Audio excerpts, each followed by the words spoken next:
Gatchalian na ito po yung manggagaling sa AIX. At ang unahin po natin dito po sa NCR po yung mga tricycle drivers. Pero pagkatapos po ng tricycle drivers, tuloy-tuloy na po ang ating pagbibigay ng subsidiya. Susunod na rin po yung mga ibang mga transport mode o transport group na napapasaloob sa LTFRB tulad ng mga jeepney, tulad ng mga driver din ng sinasabi ng TNVS, motorcycle taxi, and the rest po. Bakit inuna po ang mga tricycle driver, hindi yung mga jeepsec? Ang nangyari po kasi, yung tricycle drivers po kasi ay nasa jurisdiction ng mga LGU. Pangalawa po, no, kompleto na po yung listahan nila. Tapos yung pangatlo po, yung jeepney naman po, ang nakalagay po lang sa amin kasi at that time, ang listahan lang po ng LTFRB ay operators, no? Yun po ang yun nakalagay. At ang utos ng Pangulo, hindi lang po operators ang kailangan tulungan, kasama na rin ang mga drivers. So that gave us, we need time po ang LTFRB, kasama na rin po ang LGU para po tukuyin natin kung sino mga drivers po natin. So ngayon po, kinoconsolidate na po natin ang ating mga listahan pagdating din naman po sa mga drivers. Ito po ay talagang pakikipag-ugnayan sa ating mga LGU. Tulad po ng ating ginawa last week, binigyan natin ng ating LGU, mga alkalde ng NCR, ng mga listahan ng mga operators na nasa kanilang syudad upang sa ganun, no, makontak nila yung ating mga operators at malaman din natin kung sino mga drivers nila. Alalahanin natin, Sir Rod, kasi minsan ang nangyayari, ang isang operator, no, merong mga ibang madaming jeepney o isang jeepney at madami siyang mga drivers. So, kailangan din natin makuha talaga yung tamang numero ng mga drivers para mabigyan natin sila ng subsidiya. Dito sa mga tricycle driver, okay, magkano po ang matatanggap nila bukas, Sek? 5,000 po. Across the board, 5,000 po. Manggagaling sa pondo po ng AIX sa DSWD. Sa DSWD. Pero ang magbibigay o ang magbabahagi rito ay ang LGU. Ang magpapahagi po dito ay DSWD din po. DSWD. Opo, kasi sila po ang sila po ang may programa, sila po ang may pondo, so sila din po ang may responsibilidad para ipamahagi po yung pera mismo. Pero ang listahan galing sa LGU. Tama po, kasi ang LGU ang kapag may listahan at may master list po na sinasabi natin pagdating sa mga tricycle drivers.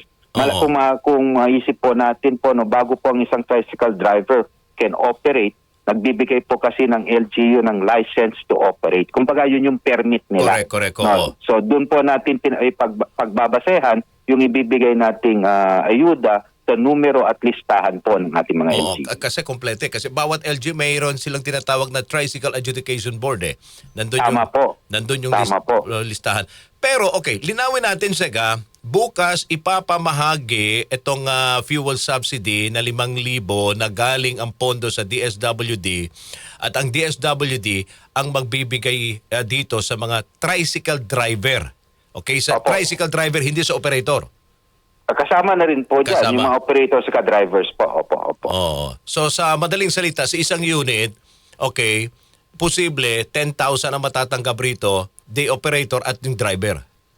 Ay hindi po, kada isa pong individual, no, ang napag-usapan po namin nila Secretary Gatchalian, tig 5,000 po nila. For example, one tricycle ay isang tricycle unit, may 2 driver. Kung ilan po yung driver to po, bibigyan po natin ng tig 5,000 po.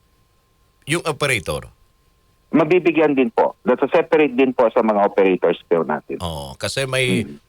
Pero kapag yung driver, siya ring pagmamay-ari ng unit, 5,000 lang. Opo. Linawin natin kasi baka mamaya ang iisipin niya, ako yung operator at the same time, ako pa yung driver. Ay, po. Dalawa ang sinasabi po natin dito, tama po kayo, baka po magkaroon ng kalituhan.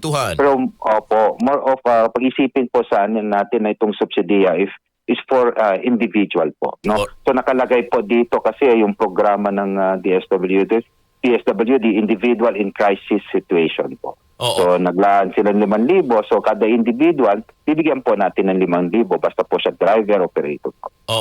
So saan pupunta mga tricycle driver bukas? Dito sa Metro Manila lang muna, Sek, no? Tama ba? Opo. Ang alam ko po mamaya po, no, i-anunsyo din po ng DSWD tapos meron na din po ang LGU po ang magse-set kung saan po yung venue and everything, no? Para sa Manila, I think meron na rin po silang nasabihan na rin yung mga tricycle drivers natin na nasa Manila kung saan venue, kung saan natin ibibigay yung subsidiya po. So there are in other areas and other cities may mga kanya-kanya na pong identified venue for the payout po. Alright. Wala pang schedule para sa mga jeep? Ang usapan namin po ni Secretary Rex Gatchalian po, no, pagkatapos itong tricycle drivers, isusunod na po namin kaagad yung mga jeepney drivers po, no. Tuloy-tuloy po yan. So hindi lang po jeepney drivers po, pati na rin po yung mga sinasabi nating motorcycle taxis, yan po yung mga TNVS. So ang gagawin po namin ngayon, basta makompleto namin yung listahan natin ng LTFRB at kung ready na po, ibibigay na po natin DSWD para tuloy-tuloy lang po yung programa. Oo. How about yung mga taxi? Mga kasama rin po, mga taxi. Basta sunod-sunod lang po. No? Ang iniisip po natin kasi dito, Sir Rudy, is that hindi natin kaya ibigay as one. Kasi kapag lahat yan pinatawag natin at baka una, the logistics, mahirapan tayo. Pero more importantly po yung pangalawang rason, yung baka kung lahat po baka mapaparalisa naman po ang ating transportation. So we do it like by scheduling it po. Basta makakaasa po ang ating kababayan na lahat po na nasa transport group, ang kautusan po ng Pangulo ay dapat mabigyan sila ng subsidiya. Paano yung mga swelduhang driver? Gaya ng mga sa bus? Swelduhan, Opo. We don't, kumbaga we don't discriminate anymore po. No? Basta driver ka, as a matter of fact, ang requirement ng lisensya at saka photocopy ng iyong lisensya, then we give it po. Whether monthly salaried employee ka or everything, bibigyan po namin ka ng subsidiya basta driver ka po. Ayun, yun ang maganda. Oo. Apo. Oo. Kahit solduhan ka, basta driver ka, apektado pa rin ang mga yan eh. Oo, Opo, sa biyahe, opo. oo. So may matatanggap. Alright. Well, kanina sa report, ang binabanggit nitong lalo tigit yung grupo ng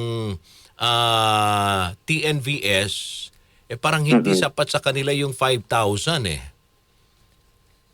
Yung subsidiya. Hindi daw sapat sa kanila yon. At nanawagan sila na kung po pwedeng dagdagan. Sek. Ano naman po to, Sir Rudy, no? Paunang tulong pa lang po to. Alalahanin po natin, nagtabi po ang DSWD ng 30 billion. Nag-earmark sila para po dito sa crisis na we're experiencing right now. So tatapusin lang po natin yung mga lahat ng transport group, no? Mabigyan po lahat. Meron pa tayong fuel subsidy din para sa DOTR, yung 2.5 billion. And tuloy-tuloy lang naman po itong programa. Hindi naman po natin sinasabi na once you have the 5,000 pesos, hindi na po tutulong ang gobyerno. Ang sinasabi natin ito, unahin po natin mabigyan muna lahat. Then kung kinakailangan pagdating ng araw na susunod-sunod pa yung itutuloy pa natin yung pagbibigay ng subsidiya, gagawin po natin yan, sir. Kasi nga may naitabing pera para po sa subsidiya ng ating mga transport group. Pareho pa rin ba yung sistema ng pagbibigay ng subsidiya, Sek? Yung card? Pagdating po sa pagdating po sa DSWD, sir, ano po 'yan? Sa cash payout, no? Okay. Sa LTFRB po, 'yan po yung may card na rin po kasi sila, no? So pwede namin i-deposit diyan, but right now we're exploring other options para mapabilis po ang ating pagbibigay ng subsidiya para sa DOTR fuel subsidy naman. Tinitignan natin yung e-wallet din po, no? So baka pwedeng GCash or Paymaya para mas madali po at maiwasan natin yung sinasabi nating queuing o pagpipila. At kung may mga ibang mga drivers naman or operators na wala silang card o wala silang mga e-wallet, magbibigay din kami ng cash payout po. So ang layunin lang po namin dito, other than mapabilis yung ating pagbibigay ng subsidiya, ay mabigyan po lahat ang sinasabi nating qualified beneficiary.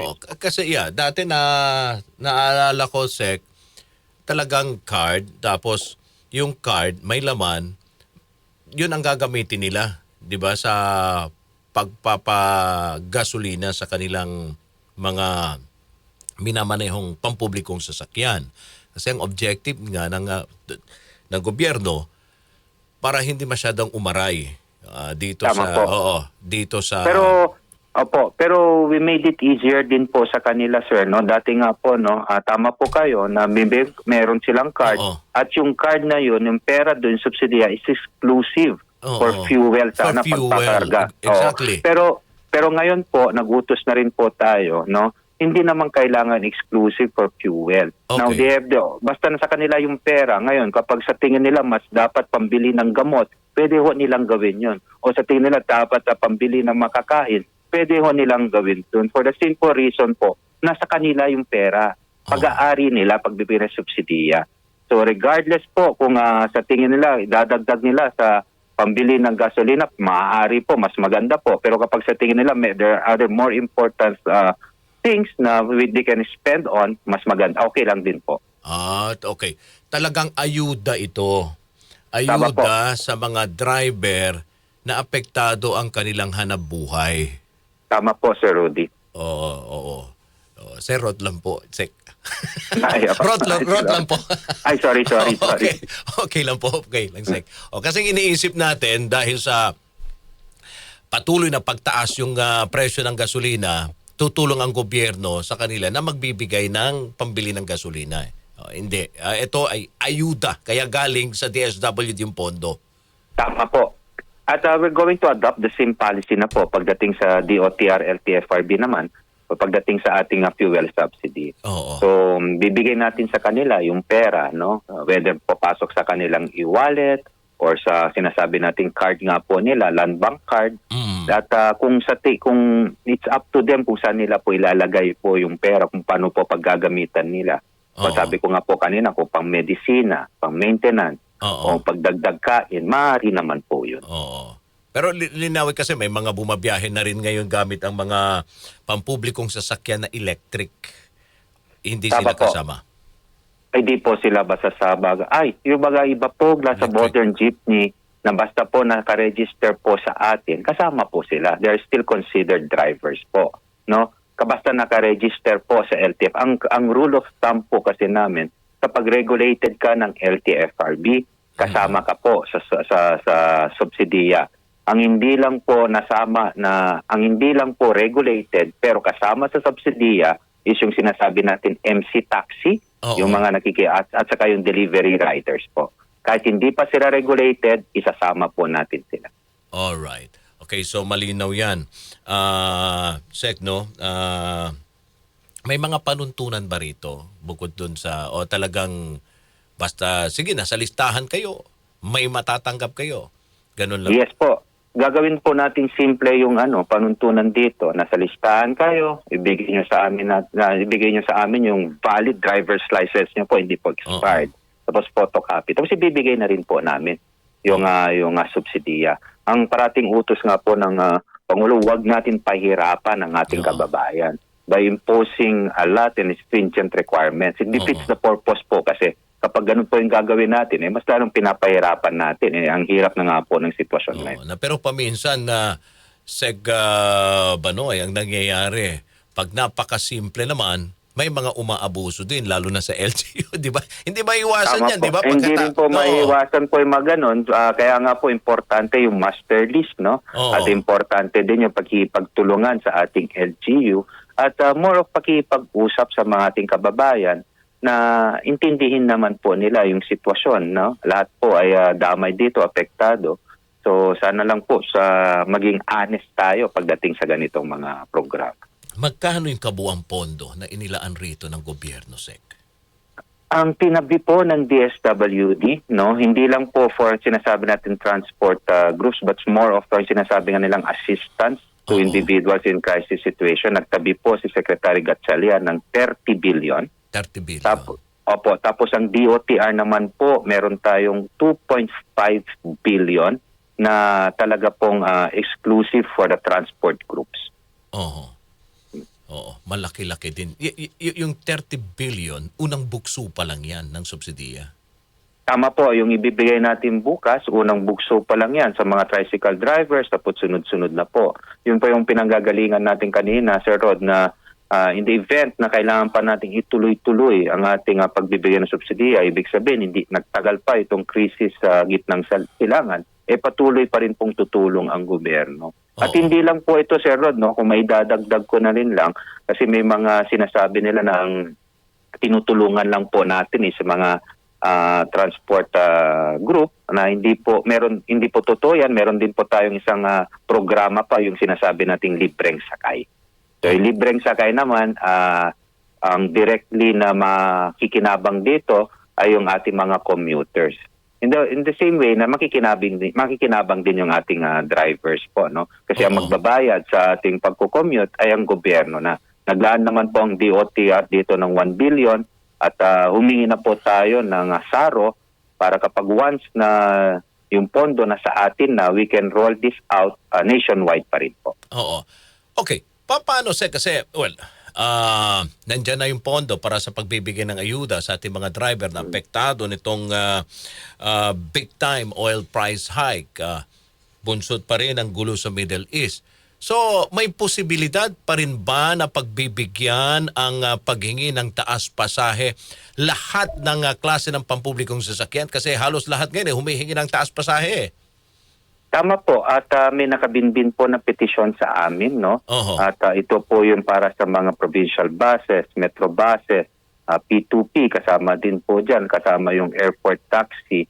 At nag-usap kami ni Chairman Vigor Mendoza, mamaya po meron kaming pulong and definitely bukas po mag-aanunsyo na ang ating LTFRB chairman kung doon po pagdating naman po sa dagdag pamasahe. This is different po sa subsidiya na ginagawa natin ngayon, no?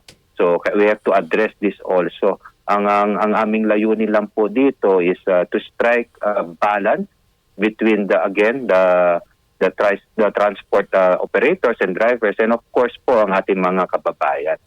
So, ang may bigay naming dagdag presyo ay hindi naman po nakakasakit at mas lalong magpapahirap sa ating mga commute. Regional buses, aprobado na. How about sa mga pampublikong jeep?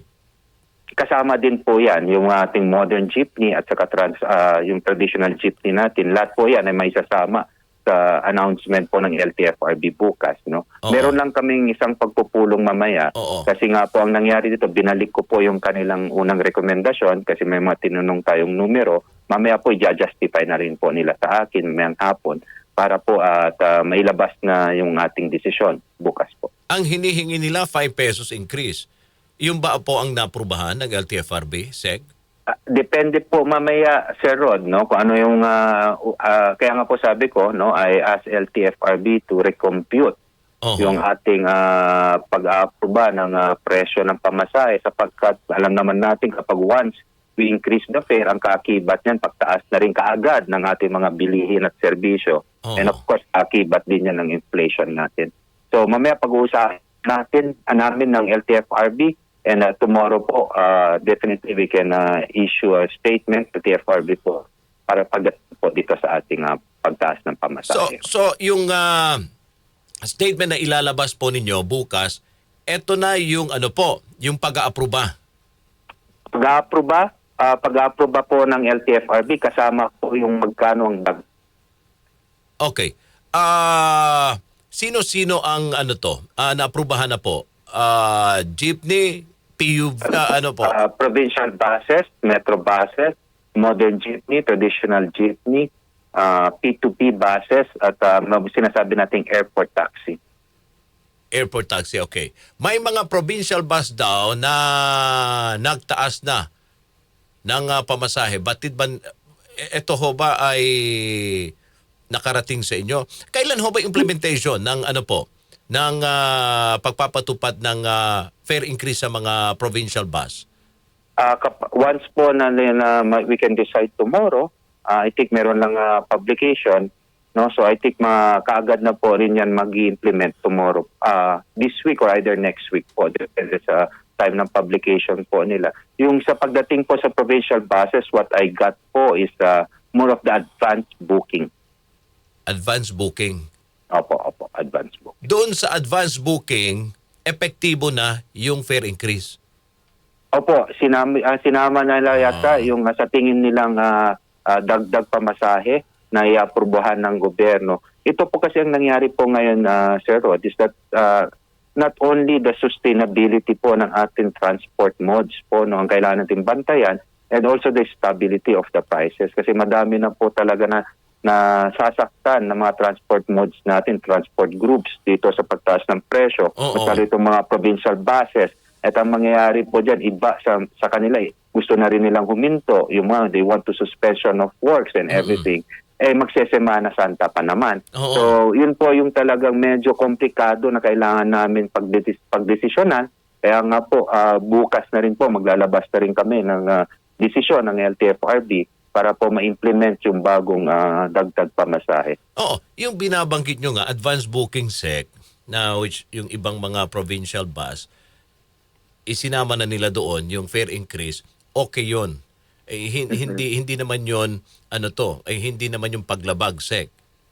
I think they gave, hindi naman po kasi ang nangyari po dyan, no, na nalaman na rin po nila, naaprubahan na rin po, it's just the implementation period po. Kung mangyayari man na mas mataas dun sa ating iaprubahan yung kanilang hiningi, that's why pinapamonitor ko sa LTFRB, pinapacheck ko kung sino na yung ba nagtaas, kung magkano ba yung tinaas. Tapos pag-uusapan natin mamaya, in the event po na talagang mas mataas supposedly dun sa ating inaprubuhang fare increase, makakasuhan naman po sila ng overcharging. Okay. Ngayon, yung mga nag-umpisa ng magpatupad ng pagtaas sa pamasahe sa mga provincial bus,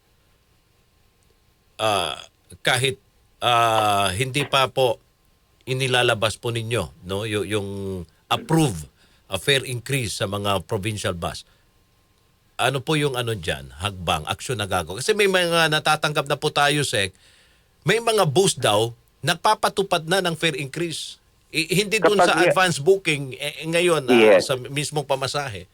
Kapag yan po ay mismong pamasahe na po, hindi yan advance booking po, masosyokos order po sila, no? At inikayat natin ang ating mga commuters, ang ating mga mayan to let us know. Sabihan nyo po yung LTFRB kung anong mga bus companies yan at ipapasyokos order po natin on the ground of overcharging. Ito po yung sinasabi natin na magantay lang po ang ating mga transport group at wag po silang humingi ng pamasahe na hindi po naaayon sa regulasyon sapagkat isa po yung paglabag sa kanilang prangkisa. Opo, alright. Okay, may mga namomonitor na ho ba kayong kumpanya ng bus na nagbabalak na magsara or dahil sa epekto nitong sobrang taas ng presyo ng produktong petrolyo? Wala pa naman. Madami na po actually ang nagbigay ng kumbaga not a warning pero yung talaubin nila na sabi nila it's no longer profitable sa kanila at mas nalulugi po sila. Kaya nga po ito ay patuloy na pagko-koordinasyon sa kanila. Kasi ang hirap po, sabi nga po natin, no, kailangan talaga may stability not only sa prices ng fuel oil but also in the supply and also dun sa pamasahe natin. Ngayon po, kapag yan naman po ay nagsara sila o hindi na sila, huminto sila sa kanilang pagbabiyahe, ang madadamay po talaga ay ating mga kababayan. Again, magsesemana Santa pa naman. Exactly. So yun po talaga yung tinitingnan natin po, no? So yun po yung talagang we're addressing that critical problem. Oo, binabanggit nyo yung Semana Santa. Gaano ho tayo kahanda ang DOTR, LTFRB, ngayong papalapit na Semana Santa sa sitwasyon ngayon, Sec? Sir Rod, ang kagandahan dito, we started, DOTR, LTFRB, we started as early as January, no? Na to mag-inspect ng mga terminal, mas lalo ito mga bus terminal. No, we started as early as January, tuloy-tuloy po yan upang sa ganun mabigyan natin ng pagkakataon ng mga terminals na ayusin nila ang kanilang mga terminals kung merong mga non-compliant terminals according to their to their permit. Kami din naman sa DOTR patuloy sunod-sunod din ang pag-inspect natin ng ating mga paliparan, ng ating mga pantalan. So sa paghahanda lang po, masasabi kong handa naman po ang gobyerno, ang DOTR at LTFRB kasama ng mga PPA, CAAP and the rest of the DOTR sectors. Ang talagang issue po ngayon is the supply. How to ensure na meron talagang sustainable supply ng transport natin tulad ng mga barko, tulad ng sinasabi natin mga buses, no? Upang sa ganun yung ating kababayan na gusto umuwi sa kanilang probinsya, pagdating nitong Semana Santa ay makakauwi naman po sila. Pero, kasi yan oo. tradisyon ng Pilipino. Pero ganun pa rin ba, Sek? Ine-expect nyo pa rin ba yung number ng passengers na dadagsa sa iba't ibang mga terminal ng bus, pantalan, dahil sa abot na yung implementation ng fare hike, 'di ba? Before Holy Week. Ibig sabihin mararamdaman na diyan yung mga pasahero, yung pagtaas ng pamasahe. Apo. Malalaman natin yan, Sir Rod, siguro sa mga susunod na araw, no? Oo. At as of now, hindi po namin masabi na kung ganun pa rin karami ang mga mababiyahe, no, despite of this issue nga sa Middle East. Oo. Pero ang ginagawa lang natin sa DOTR, no, we're preparing for the same number, kundi mas madami para mapagandaan natin kapag mayroon pang mga iba't ibang mga pangyayari po. So we're just tuloy-tuloy ang paghahanda natin, and hopefully po at walang mga masyadong aberya o walang aberya pagdating ng Semana Santa. Again, ang importante po may masasakyan ang ating mga kababayan kung gusto po nila umuwi sa kanilang mga probinsya pagdating ng Semana Santa. Alright. And the price of the fare is reasonable po. Yun. Oo. Para wala namang talo rito. Opo. Pasahero man o driver o operator na mga pampublikong sasakyan. Dahil lahat naman apektado, Sek, dito sa Tama sitwasyon. po. At wala pong, lahat po tayo nabigla, nagulat Correct. sa nangyari. So, ganun pa man, the government should take action. Ang sabi nga ng Pangulo, ang ating maging action dapat may sense of urgency. Oho. Minamadali. Apo. Opo, panghuli na lang, Sek, reaksyon lang rito sa sinasabi ni Kong Eli na hindi ligtas sumakay sa mga bagong tren ng MRT3. Naglabas na rin po tayo ng pahayag, ang DOTR, kahapon po yata, at tinitiyak natin, we assure the public po that ang ating MRT3 at ating mga riles ay ligtas po, no, sa lahat ng mananakay. At ang sabi ko nga po, ang maintenance provider nito na Sumitomo, pati mga independent consultant natin, nagtulad ng mga Sistra, mga banyaga po ito, hindi po pupusta ang kanilang pangalan at hindi rin po sila papayag na masira ang pangalan. Pati rin kami ng gobyerno natin na we're going to deploy trends o papayagan natin bumiyaya ang ating mga bagon na hindi po ligtas para sa ating kababayan. As a matter of fact po, Sir Rod, no, sabi ko nga, mas importante itong panahon na ngayon na mas mapaganda natin ang serbisyo natin, ang bilis natin, kasi mas lalong tatangkilikin po ng ating mga kababayan, ang ating mga riles, ang mga trend lines natin sa mga panahong ito. Oo. Gaano na ba kaganda at kaligtas ang ating mga mga estasyon ng tren? Lalo na yung mga tren mismo natin. Opo, masabi ko po talagang maganda po at talagang safe po ang ating mga bagon. Tuloy-tuloy po ang rehabilitation natin. Kamakailan lang po at meron tayong pinasok na bagong kontrata sa Sumitomo na patuloy ang kanilang pag-maintain sa ating mga bagon, sa ating mga riles po pagdating sa MRT3. Opo. Yung ibang mga bagong estasyon, kailan yan magiging operational, Sec? Bagong saan pong parteng linya, Sir Rod? Yung mga... Sa MRT3 po, meron tayong wala pong bagong stasyon that may be referring to the busway station also. May tatlo tayong itatayong busway station matatapos this third quarter of 2026. Ito po yung sa Guadalupe, Balintawak at Bagong Barrio. At ito po yung itsura po ng busway natin, parang itsura po ng Kamuning Station natin ngayon. At minamadali na rin po natin yan. Upang sa gano'n naman magamit ng ating mga commuters at maganda ang kanilang commuting experience po. At magiging komportable. Alright. Opo. Sec, maraming salamat sa inyong oras at panahon. Mabuhay po kayo. Thank you, Sir Rod. Salamat po na maraming. Thank you. Thank you po. The OTR Secretary Giovanni Banoy Lopez.